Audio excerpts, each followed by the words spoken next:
So that's it now, Mike. This is Caitlin Shapiro reporting. From lockpicking to metal detecting to tornado chasing and knitting, there's a hobby out there for everyone.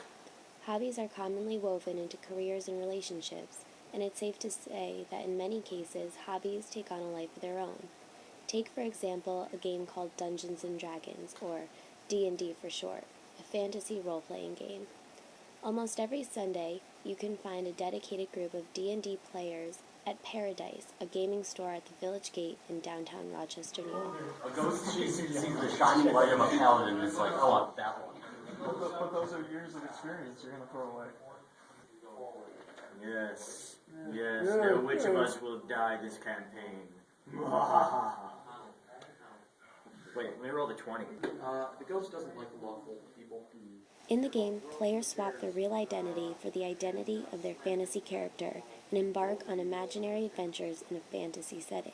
My character name is Azarian. He is a human priest of Sunni, essentially a priest that worships the goddess of beauty and love.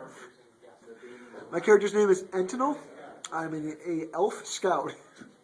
I play a human ranger whose name is Toev, and basically a ranger is an outdoorsman who makes friends with animals in the wilderness. It sounds a lot more lame than it actually is. My character's name is Common, and he is a human invoker, which is a kind of wizard.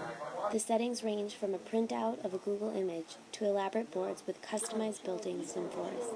Just as detailed, the player represents their character with a small figurine, usually hand-painted by a player. It kind of resembles those tiny green soldiers kids play with. The characters band together to solve dilemmas, engage in battles, and gather knowledge and treasure. Working together is half the battle, but worth it, as James, a frequent Paradise visitor, explains.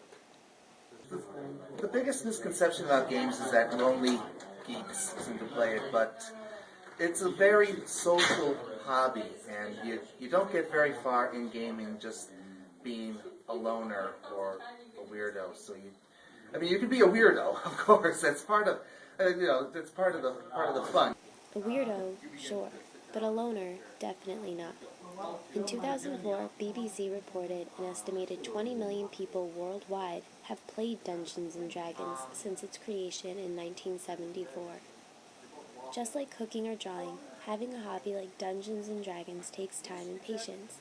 For now, I'll stick to writing and traveling, but who knows? Next Sunday is just around the corner. This is Caitlin Shapiro reporting.